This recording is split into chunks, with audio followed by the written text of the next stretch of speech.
Oi gente, tudo bom? Tô gravando esse vídeo, como você já viu no título, para compartilhar um pouco sobre o meu relato de parto, sobre o nascimento de Nathan. Vocês ficavam me pedindo, eu prometi que eu ia fazer, prometi desde o de Ben, né? Mas não cumpri. Mas agora eu estou aqui para compartilhar com você. Eu creio que existe um propósito, né? Ao compartilhar a minha experiência, a minha história. E eu espero que, mesmo através de um relato, Deus possa abençoar muito a sua vida. Então vamos lá, né? Eu acho que eu posso começar falando sobre quando eu descobri que eu tava grávida. Mas Leti, não é um relato de parto, calma que você vai entender. Eu descobri que eu tava grávida de Nathan em um culto, né? Eu tava prestes a pregar e aí eu decidi fazer um teste de gravidez ali naquele momento, tipo assim, Deus, acho que estou grávida, não vou conseguir esperar até o culto terminar. E fiz, e o teste acusou positivo. E naquele momento eu lembro que eu sentei assim no sofá, esperando o pastor Hélio, né, fazendo a adoração daquele culto. E eu falei assim, meu Deus, tô grávida, e agora? E naquele momento o Espírito Santo falou comigo, Natanael. Natanael, o que é isso? Tipo, por que Deus tá falando desse nome comigo? E eu fui no Google e naquele momento apareceu lá pra mim Nathan, meu Google tava em inglês, que significa Deus que deu. E naquele momento eu entendi que o Espírito Santo estava falando comigo, eu estou te dando mais um filho, é a minha vontade para você. E aquele momento foi muito especial, eu fui para casa, falei com Joshua, e assim passamos toda a gestação de Nathan foi muito tranquila, fizemos todos os exames, tudo certinho. Só que quando chegou ali mais ou menos na semana 30, né, são 40 semanas de gestação, na semana 30, a gente começou a observar que ele continuava crescendo, né, Nathan, a gente descobriu que era um menino, era meio óbvio esse ponto, né, ele começou a ter essa questão, né, de restrição de crescimento. Então ele crescia, ele continuava crescendo, mas com a velocidade menor do que era esperado para essa etapa. E aí, nesse momento, nós começamos a orar e acompanhar semana a semana, porque a grande questão é que a gente precisava deixar ele se desenvolver o máximo que ele pudesse dentro do útero, para que ele não nascesse um bebê prematuro, mas chegava um ponto que já não valia mais esperar tanto. Então a gente começou a pensar em um parto induzido, né? E assim aconteceu, com 37 semanas, a gente fez esse combinado, né, com o meu obstetra, Dr. Rodrigo. Ele falou, Leti, até 37 semanas é o nosso alvo. Se com 37 semanas ele não nascer e a gente conseguir segurar ele lá até 37 semanas, então a gente marca a indução. E assim aconteceu, né? E aí eu me lembro muito desse dia, foi muito especial.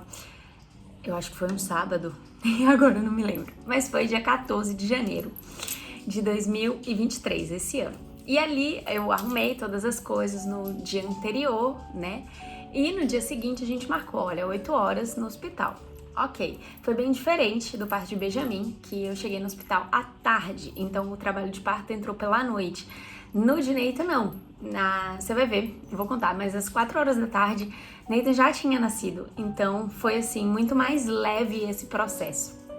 Nesse sentido, às 8 horas da manhã nós chegamos e tivemos uma grande surpresa quando chegamos no hospital, que não só eu, né, estava ali para começar o meu trabalho de parto, mas eu tinha outras 3 pacientes do mesmo obstetra que estavam internadas naquele momento, ou começando o processo também de indução, ou já estavam assim no processo ativo do trabalho de parto.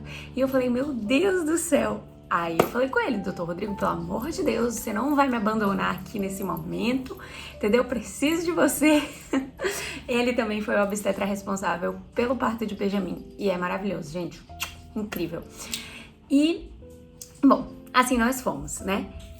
Eu cheguei no hospital, fiz os exames que eu precisava fazer, tem um que você coloca aqui para ver os batimentos do nenenzinho, para ver se tá tudo bem, se você já tá tendo contração, botei, né, o acesso do exame de sangue, inclusive nesse momento a enfermeira errou, gente espalhou sangue meu pra tudo quanto é lado, teve que trocar lençol, mas eu estava assim, good vibes, estava bem, estava tranquila, minha sogra foi comigo nesse momento também, ela tava lá, e estávamos ali, né, esperando pra poder tomar o remédio, para começar o processo de indução.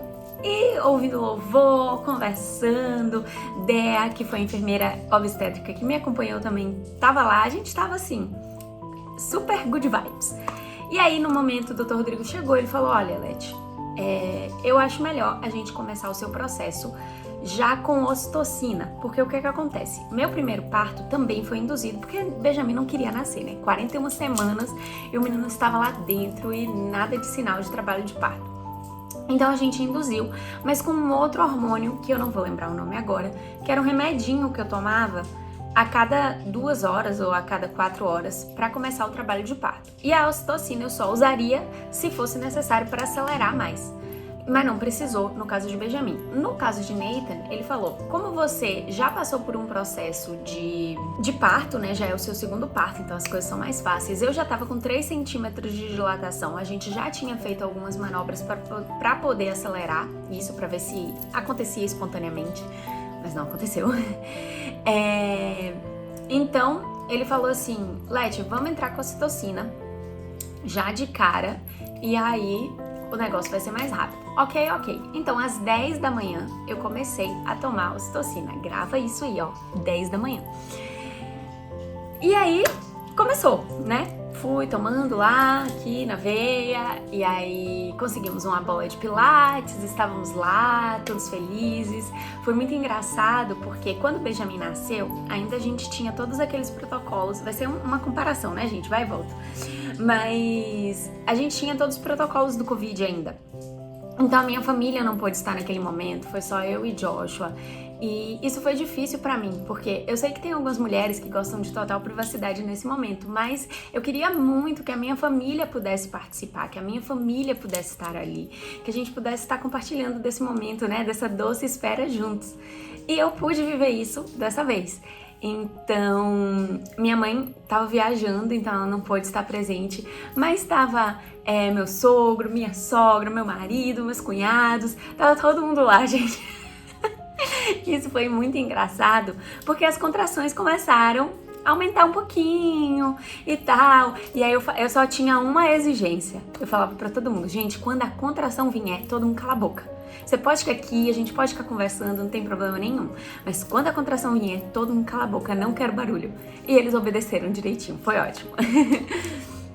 E aí, 10 horas da manhã, né, eu tomei até as 11 e nada, tipo assim, do negócio engatar. Eu tava sentindo contrações, mas não tava sentindo dor. Tava, tipo assim, País das Maravilhas. Quando foi às 11, eu acho que foi às 11, ou foi 1 da tarde? Ai, gente, péssimo fazer isso 5 meses depois. Mas algum momento entre 11 e 1 da tarde, Dr. Rodrigo veio, né? E ele ficava tadinho. Vinha me atender, aí ia pra outra, Dea também. Mas tive toda a assistência do mundo, foi muito bom. Aí ele chegou e falou: olha, Leti, vamos romper sua bolsa, porque aí a gente acelera mais esse processo. Gente, eu costumo dizer, das minhas 2 experiências que eu tive, que depois que rompe a bolsa é só ladeira abaixo, o menino vai nascer, porque assim, a dor que não existia, ela chega instantaneamente. Josh até ficou me zoando, porque no momento que o doutor Rodrigo rompeu a bolsa, né, uma manobrazinha que você faz, tipo com agulha de crochê, entra lá, rompe a bolsa, sai o líquido. No momento que ele rompeu a bolsa, não deu 1 minuto, o negócio começou a pegar, pra valer. E, gente, a dor começou a chegar. E as contrações começaram a doer. As contrações já estavam lá, mas elas não estavam dor nenhuma, tipo 0. Nesse momento, o negócio saiu, tipo assim, de 0 a 100 em uma fração de segundos. E a dor começou a acontecer. E ali eu comecei a fazer tudo que eu sabia para poder, né, controlar aí essa dor. Respiração. Quando a dor passava, a gente ficava conversando. Eu botei um louvor e a gente tava ali. Eu lembro que Caleb e Sarah estavam jogando videogame. Muito engraçado. Mas foi muito divertido. Aí chegou um momento que realmente a contração começou a apertar, né? E por que eu digo que foi tão especial ter a minha família ali naquele momento? Por 2 motivos. Primeiro, é porque mesmo em meio, tipo, às dores, eu via que eles estavam ali orando por mim. Minha sogra chegava, me abraçava, liberava palavras, meu sogro também. Então, gente, esse momento é muito especial. Eu acredito que quando uma criança chega, né, e eu tenho esse entendimento, ela não chega só pra mim, não é só meu filho, mas é o sobrinho de Sara, de Caleb, são os netos dos meus sogros, né, e dos meus pais. Então aquela criança tá chegando pra família e ter a chegada dela celebrada por todo mundo é algo muito especial.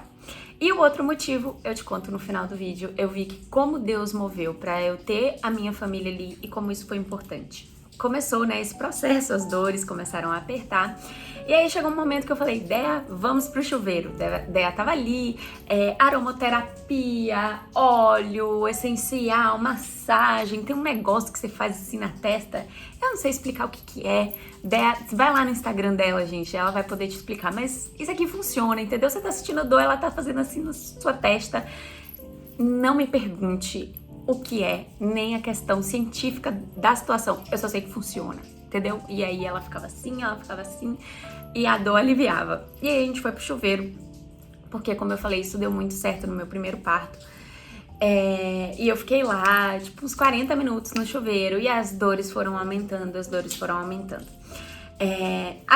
Uma outra diferença, né, do meu primeiro parto para esse parto é que com a questão da restrição de crescimento, né, Nathan tinha 2 quilos, mais ou menos, na última ultrassom. E esse é um peso ali no limite, né? O ideal é que o bebê tenha um peso maior ao nascer, mas devido a toda a situação, a gente entendeu que aquele era o momento do parto. Então eu tava muito apreensiva, muito nervosa. Apesar de ser um momento muito tranquilo, eu estava muito nervosa, porque eu falei assim, Deus, eu não sei como meu neném vai nascer. Eu não sei se ele vai precisar ir para um PI, eu não sei se ele vai precisar de algum atendimento específico. Então a minha cabeça já começou a pensar um monte de possibilidades. E eu tava muito nervosa. E é muito interessante porque eu acho que esse fator, né, que é um fator emocional, me fez suportar, digamos assim, menos dor do que no meu primeiro parto. No momento que eu pedi anestesia, né, que depois eu tava ali no chuveiro e eu comecei a não aguentar mais a dor, eu falei, eu quero anestesia, me faz anestesia, pelo amor de Deus, eu quero agora. Eu tava com 5 centímetros, né, dessa segunda vez. Da primeira vez eu suportei até 6, né, e foi um primeiro parto. Eu imaginei que agora eu suportaria mais, mas eu vejo como toda essa questão emocional influenciou nesse processo. E ali eu pedi por anestesia. Detalhe que tem uma sala, no hospital que eu tive neném, tem uma sala especial para parto normal, mas é só uma sala. Só que uma bendita de uma grávida decidiu pedir anestesia antes de mim. E ela nasceu, o neném dela nasceu bem depois. E aí eu tive que ir para a sala de cesárea, mesmo tendo parto normal. Enfim, parênteses aqui, eu te perdoo, grávida, eu nem sei quem é você. Mas eu fiquei muito chateada. Eu falei, poxa, doutor Rodrigo, a minha sala, a minha banheira, porque nessa sala tinha uma banheira. Eu falei, quero a minha sala de parto normal, mas não rolou. Quem sabe no próximo filho. E aí, fui tomar anestesia, né? E aí, nesse momento, eu tô aqui, meu Deus do céu, traz a anestesista não chega, daqui a pouco a anestesista chegou. E aí, o que acontece? Quando você faz parto normal, tem anestesia também, tá, gente? O que acontece? A anestesia, tem 2 tipos de anestesia que eu não vou saber te explicar exatamente quais são. Tem a peridural e tem a RAC. Eu acho que são... consegui. Eu acho que são essas 2. Me corrijam aí, pessoas da saúde, se eu estiver errada. E aí tem uma que ela precisa ser reaplicada a cada 1 hora, ou de acordo com a necessidade. Então o que eles fazem? O anestesista pega aqui atrás na coluna, né, aqui na base, e ele aplica a anestesia, que é tipo entre as coisinhas, os ossinhos, né, da coluna, e depois ele aplica tipo um catéter, eu acho que esse é o nome, pra que se precisar reaplicar, não precisa te furar de novo. Então ele deixa lá, tipo, já o lugar engatilhado, porque se daí a 1 hora você precisar colocar anestesia de novo, já tá tudo certo, você não precisa furar a paciente de novo. Só que o que aconteceu? Por algum motivo, a médica conseguiu, né, achar ali o espaço e aplicar anestesia, mas ela não estava conseguindo colocar o catéter. Ela tentou, gente, em 3 lugares diferentes, diversas vezes. Eu fiquei, acho que umas meia hora, ela tentando e me furando. E assim, dói, porque, se eu posso dizer que uma parte que dói é essa, porque ela anestesia a área, depois ela fica enfiando ali, tipo, entre os negocinhos da coluna, pra poder aplicar. Aí chegou um momento que, tipo assim, eu já não aguentava mais, porque você tem que ficar numa posição meio curvada, você não pode se mexer.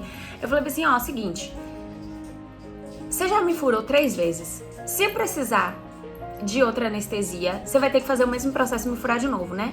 Ok. Então, pronto. Pode me furar de novo, eu prefiro me furar de novo, porque a gente não tá conseguindo. Então, eu não fiquei com o acesso nas costas, né? E aí, o Dr. Rodrigo falou assim, Elete, acho que você nem vai precisar. Uma aplicação de anestesia vai ser o suficiente. Porque eu tava com 5, lembra, né? Eu tava com 5 centímetros, aí eu tomei anestesia e fiquei lá, né? Aí eu falei, pô, massa, agora a dor passou, aí é só maravilha, botei um louvor, tipo, super animado, tava super feliz, a gente tava conversando. Nesse momento, a família toda já não podia estar, né? Até porque eu ia literalmente parir naquele momento. Mas graças a Deus, o meu esposo e minha sogra puderam nos acompanhar nesse momento, me acompanhar nesse momento, né? E a gente tava ali. Um detalhe, gente, nesse momento eu comecei a me coçar, mas muito, muito, muito, que é um dos efeitos colaterais da anestesia. Então, era uma coceira, tipo, eu me coçava toda, meu corpo, eu lembro que eu tava toda vermelha.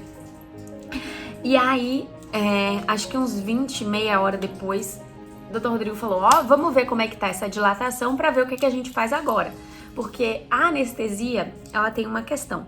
Ela pode, digamos assim, retardar o seu processo. Não é que ela atrapalha, mas ela pode fazer com que o seu processo, né, de trabalho de parto seja mais longo.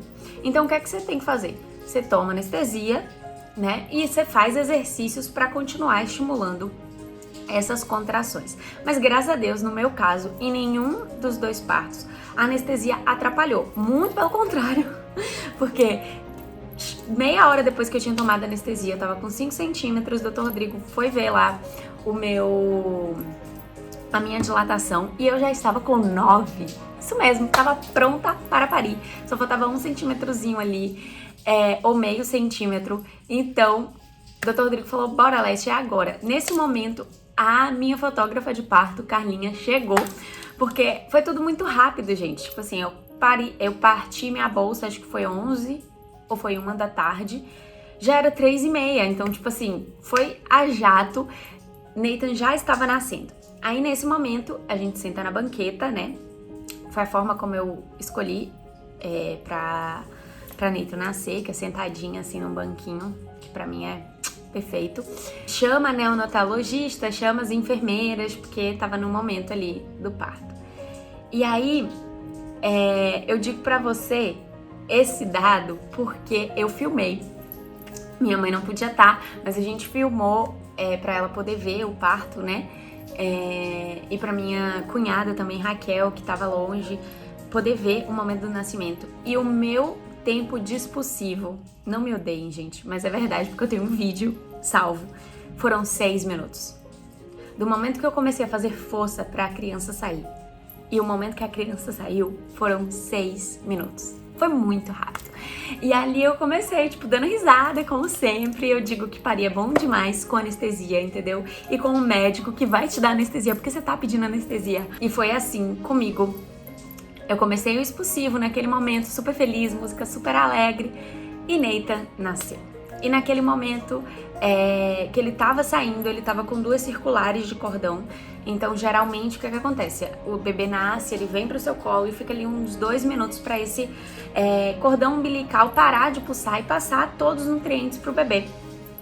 Porém, como ele tava com esses 2 circulares, tava literalmente apertando ele, o Dr. Rodrigo precisou cortar isso antes, né, dele sair literalmente. Mas aí, ele foi lá, cortou e Nathan veio pra mim. E naquele momento, assim, eu digo que foi um mix de emoções. Só quem passou por esse processo, acho que vai poder dizer como esse momento do parto é um momento singular. Porque seu corpo está literalmente cheio de hormônios, então tem uma questão hormonal. Você está recebendo nas suas mãos um bebê que você gerou durante 9 meses, que você criou uma expectativa durante 9 meses. E no meu caso, eu estava recebendo um bebê que, além de todas essas questões, né, tinha esse peso, digamos assim, essa preocupação de, tipo assim, como meu bebê vai nascer? Ele vai nascer saudável? Ele vai precisar de mim? Ele vai precisar de assistência específica? E naquele momento, eu comecei a perguntar para a equipe médica, tá tudo bem? Tá tudo bem com o meu bebê? Eu lembro que eu repetia isso 50 vezes. E todo mundo, Leti, calma, tá tudo bem. Se o seu bebê tá no seu colo, ele tá bem. E eu ficava assim, gente, tá tudo bem? Tá tudo bem? Tá tudo bem? Ele tá bem? Examina ele, pelo amor de Deus. Porque eu tava tão nervosa. Eu não sabia, assim, o que ia acontecer.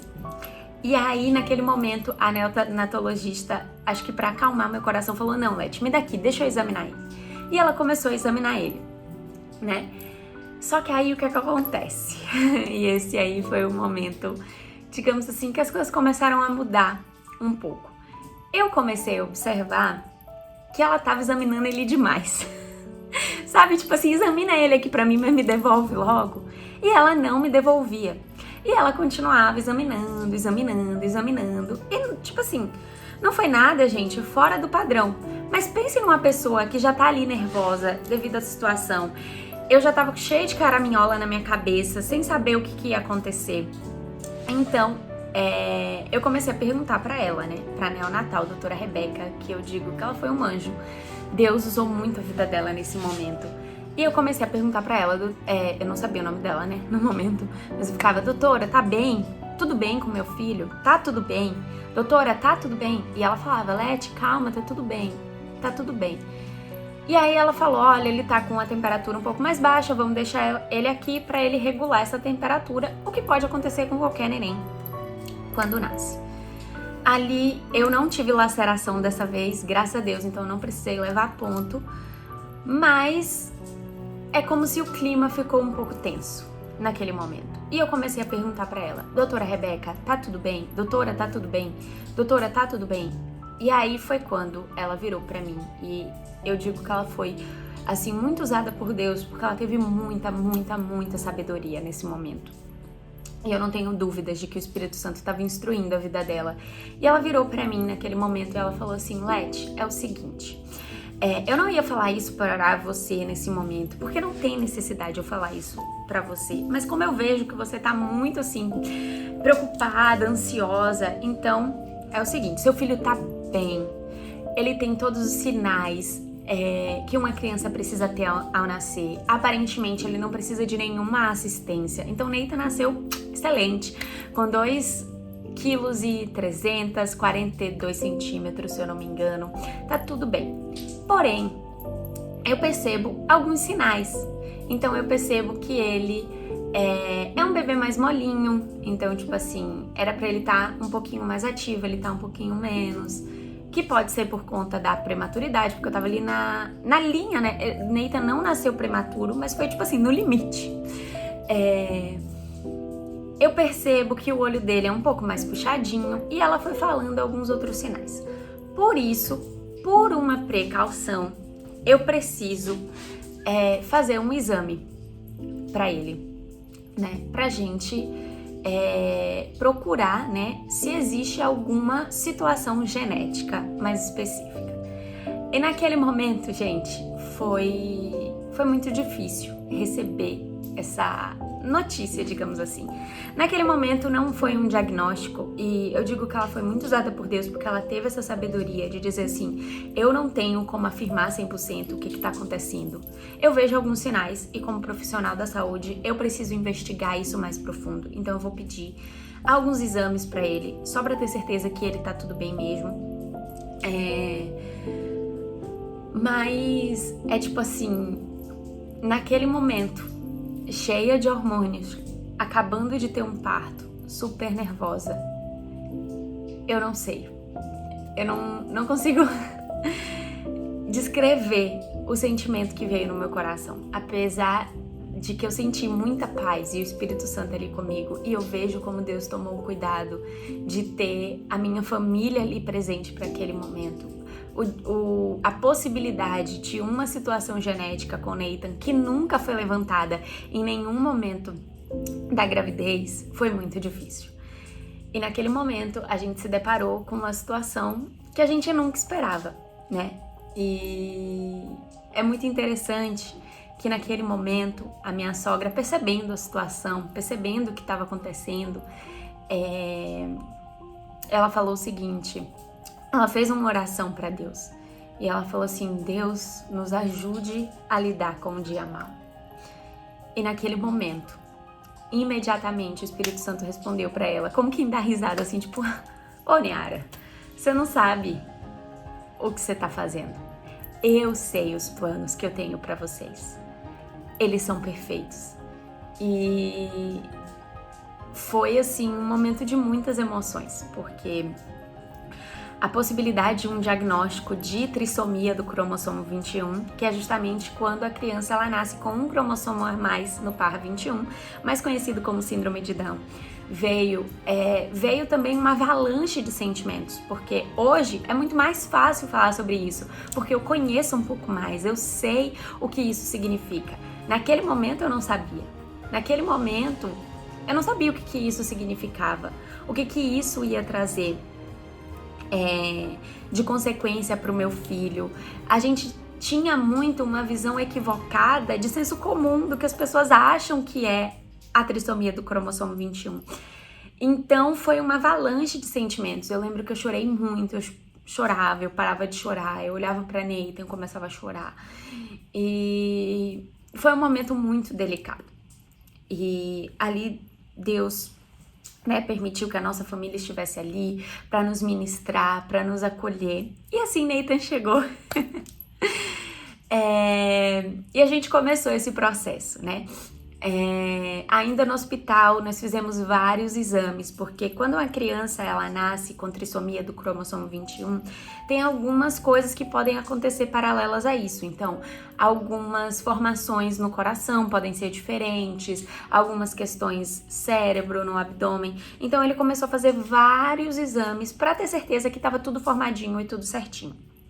Então, ele fez exames no crânio, ele fez exames no coração, ele fez exames no abdômen, e a partir daí, desde esse momento, nós começamos a viver milagres e milagres, porque todos os exames dele estavam perfeitos, não tinha nenhuma malformação, não tinha nada assim que poderia existir. Existia uma hipotonia, que é justamente esse músculo um pouco mais fraquinho, mas nesse momento começou a nossa jornada, né, de sermos ministrados por Deus, de entendermos o seu propósito e de entendermos essa nova vida.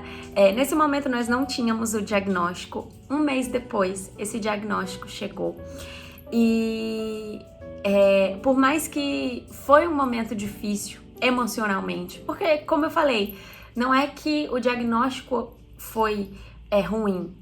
Muito pelo contrário, Deus usou muito a vida de doutora Rebeca para passar isso da maneira mais leve possível, mas a gente estava se deparando com algo novo, a gente estava se deparando com o inesperado, e é muito impressionante, porque justamente no inesperado, Deus começa a trabalhar nas nossas vidas, e Deus começa a nos mostrar que aquilo que a gente tinha, nossa caixinha de pensamento, ela pode ser algo completamente diferente.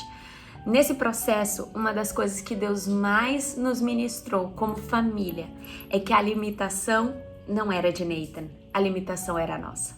Éramos nós que precisamos derrubar essas barreiras de conceitos, de ideias que a gente tinha, de preconceitos, de conceitos pré-concebidos acerca, né, dessa condição, e que a gente precisava confiar de que a gente estava recebendo um presente da parte de Deus, e Deus nunca dá um presente ruim, não é verdade?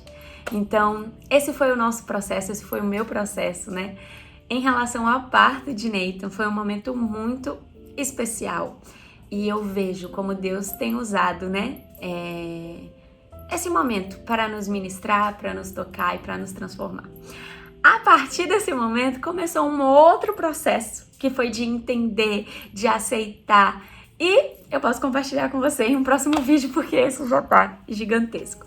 Então foi isso, gente. Esse foi o meu relato de parto do nascimento de Nathan. Acho que depois desse parto, tipo assim, físico, começou um outro parto emocional e espiritual.